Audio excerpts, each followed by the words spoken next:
네, 잠시 후 강연 시작하도록 하겠습니다. 네, 그럼 시작을 하겠습니다.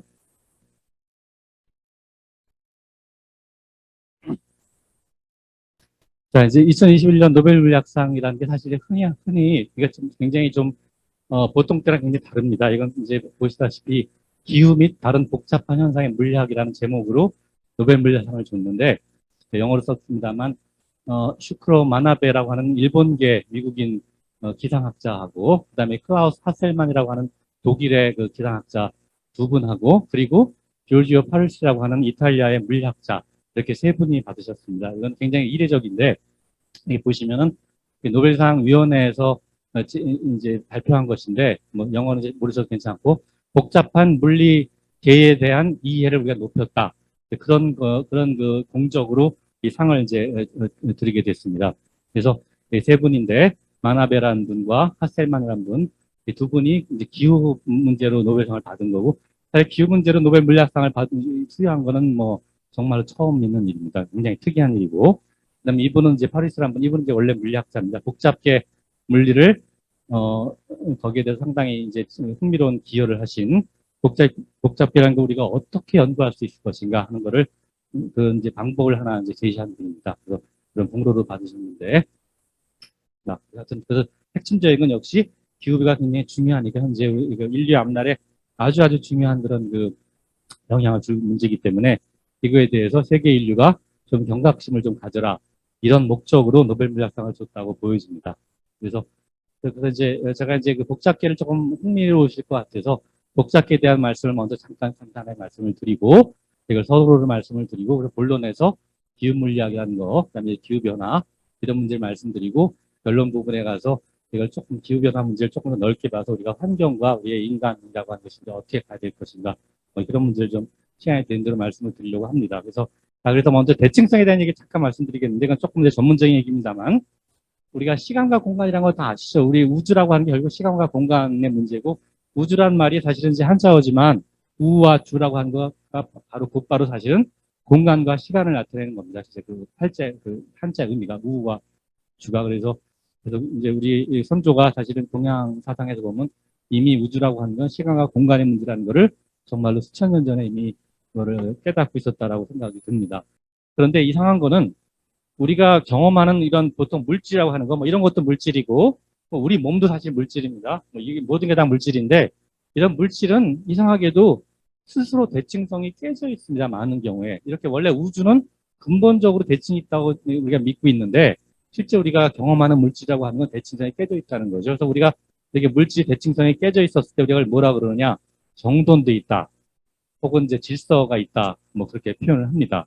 그러니까 대칭성이 깨진 상태는 질서가 생긴 거고 대칭성이 깨지지 않고 완벽하게 있는 거는 질서가 없는 상태입니다. 정돈이 안 된 상태.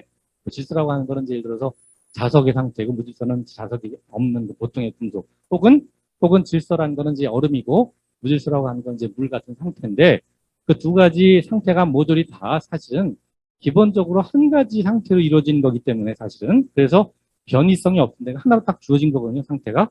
그러니까 따라서 이건 무슨 얘기냐면 굉장히 간단합니다. 우리가 흔히 생각하면 질서 정연한 상태는 좀 간단하더라도 이렇게 뭔가 이렇게 굉장히 무질서한 상태는 복잡하다라고 생각할 수 있는데 사실은 무질서한 상태도 굉장히 간단한 겁니다. 왜냐하면 그것도 사실은 한 가지 상태거든요. 상태가 하나로 딱 주어져 있는 거기 때문에 굉장히 간단한 겁니다. 사실은. 이 경계, 그러니까 대칭을 딱 깨는 그런 경계, 그러니까 물이 막 얼음이 되려고 하는 그 점입니다. 바로 그런 점에서는 거기서 뭔가 좀 복잡한 일이 생길 수가 있습니다, 사실은. 그러니까 이쪽도, 그러니까 말하자면 물도 굉장히 간단하고 얼음도 간단한데 물이 막 어는 순간 혹은 얼음이 막 녹는 순간 그때가 굉장히 복잡할 수가 있습니다, 실제로. 그래서 그런 거를 그렇게 되면은 뭔가 이렇게 한 점이 아니라 어떤 유한한 범위에서 이렇게 이러한 복잡성이 생길 수 있는 가능성이 있겠는가 하는 거를 처음에 이제 생각을 했고 이거에 대해서 기여를 한 분이 아까 조금 전에 말씀드렸습니다만 조지오 파디스라는 분이 이런 거에 기여를 해서 노벨상을 받은 겁니다. 자, 그래서 복잡성에 대해서 잠깐 말씀드리겠습니다. 이게 뭔가 하는 거를. 자, 이게 이제 그 하나의가 보면 여기 이제 이 가루들이라고 생각하시면 이거 하나하나가 가루들의 입자들인데 가루들 무슨 뭐 쌀이라고 생각해도 되고 몰이라고 생각해도 되고 자 요거를 요런 상태로 우리가 만약 사방에서 이렇게 누른다고 하면은 어떻게 될까요? 뭐 이런 식으로 되지 않겠습니까? 그런데 똑같은 거를 또 똑같이 눌렀는데 어떨 때는 이렇게 되지만 어떨 때는 이렇게 됩니다. 그러니까 이렇게 되기도 하고 이렇게 되기도 하는데 분명히 똑같은 상태에서 시작을 했고 똑같이 눌렀는데도 결과적으로는 다른 조금 모양이 다르지 않습니까? 하나하나 보시면 이렇게 다르게 될 수가 있습니다. 왜 그런가? 이 이유가 왜 그러냐 하는 거는 이게 조금 전에 우리가 예를 들면 물이나 얼음 같은 거 혹은 자석과 보통 금속 같은 것은 사실은 한 가지 상태로 되기 때문에 이거 어디서 시작하든 간에 결국은 한 가지로 딱 돼야 되는데 지금 이런 상황에서는 이런 것이 한 가지가 아니라 여러 가지가 있을 수가 있고 그 중에 어떤 서로 다른 걸로 갈 수가 있는 거거든요. 그래서 이런 걸 우리가 뭐라 그러냐면 이걸 우리가 바로 이제 변이성이 크다는 말을 하는 거고 이걸 바로 복잡성이라고 부르는 겁니다. 사실은. 그래서 아무튼 이렇게 쩔쩔매미라는 게 있었을 때는 여러 가지 상태가 있을 수가 있고 이렇게 하나가 아니라 여러 가지 상태가 있을 수 있어서 이것이 그 사이에서 이렇게 결국 변이성이 높아지게 되는 거, 변할 수 있는 가능성이 많아지는 거고 우리가 그거를 다른 말로 복잡성이다 보통 이렇게 표현을 합니다. 컴플렉시티라고. 복잡성을 좀 한번 정리하면은 자, 지금 이제 다시 한번 정리하시면 완전하게 질서 정연하다든가 완전히 무질서하다는 건 보통 간단한 겁니다. 우리가 질서 정연한 거는 굉장히 우리 자연에서 많이 경험하시죠. 예를 들어 대표적인 게 천체 운동인데 우리가 지구가 해주위를 아주 규칙적으로 잘 돌기 때문에 1년 360일 생기고 봄, 여름, 가을, 겨울, 내철이 언제나 변함없이 돌아오고 또 개기일식이 언제 생기느냐, 해성이 언제 돌아오냐를 정확히 예측할 수가 있습니다. 아주 질서 정연하기 때문에.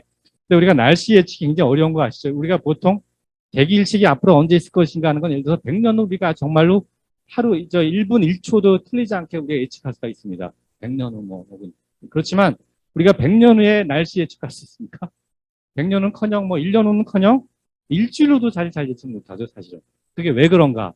그러니까 뭔가 하여튼 굉장히 흥미로운 문제입니다만 아무튼 그래서 굉장히 무질서 보이는 현상도 있고 주사위 던지는 것도 마찬가지입니다. 굉장히 질서정연해 보는 것도 있는데 자연현상 중에서 아무튼 그런 것들은 굉장히 간단한 겁니다. 우리가 이해하기가 쉽고 아주 간단하게 설명할 수가 있는데 복잡기라고 하는 건 우리가 앞으로 이게 어떻게 된다는 걸 완전 예측이 사실상 불가능합니다. 완벽한 예측이라고 하는 거는. 자, 그래서 복잡 개념을 잠깐 그냥 예만 몇 개 드리면 물질에서는 초전노치라든가 그다음에 유리 여기 유리가 없네요. 유리 보시면 혹시 어린이들한테 한번 제가 질문 하나 해볼까요? 유리라고 하는 게 고체, 액체, 기체 이런 건 다 아시죠? 어린이분들도 고체, 액체. 유리가 고체일까요? 액체일까요? 기체일까요? 유리 고체 딱딱해서 고체 같죠? 아니에요? 유리가 사실 유리가 고체가 아니라 사실 유리는 액체입니다. 액체. 그러니까 그럼 왜 안 흘러내리냐? 사실 유리 흘러내립니다. 그러니까 여러분 집에 창유리 다 있으시겠죠? 그러면 시간이 한참 지나면 위에 구멍이 날 겁니다. 밑에 흘러내려서 틀림없이 그런 일이 분명히 생길 겁니다. 근데 물론 이제 굉장히 오래 걸리니까 걱정하실 건 없지만 전혀 굉장히 오래 걸립니다. 그다음에 이제 가루. 그러면 가루는 액체일까요? 고체일까요? 모래시계라는 거 다 아시죠? 모래시계, 물시계처럼. 그러면 가루는 액체냐, 고체냐? 고체. 근데 가루도 흐르잖아요, 물처럼 마치 액체처럼. 하여튼 그런 것들.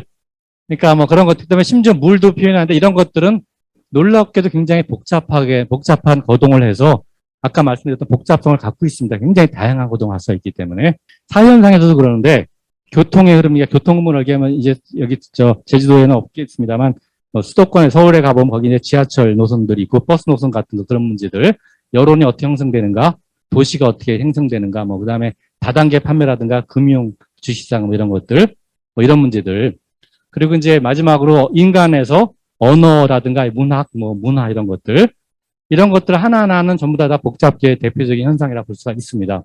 여기 기후를 여기다 썼는데 사실 기후라고 하는 거는 복잡계 가장 중요한 복잡계 현상이지만 기후라는 걸 여기다 썼냐면 사실 기후는 물질 요소도 있고 생명도 있고 사회도 있습니다. 다 들어가 있기 때문에 그냥 여기다 썼습니다. 그래서 이거 모든 걸 총괄하는 거기 때문에 그래서 이것이 굉장히 중요한 핵심적인 거기 때문에 이번에 이제 지난번에 노벨상을 받은 거죠, 이걸로. 그래서 오늘은 이제 기후에 대해서 말씀을 드리려고 합니다. 이 중에서 가장 중요한 문제, 특히.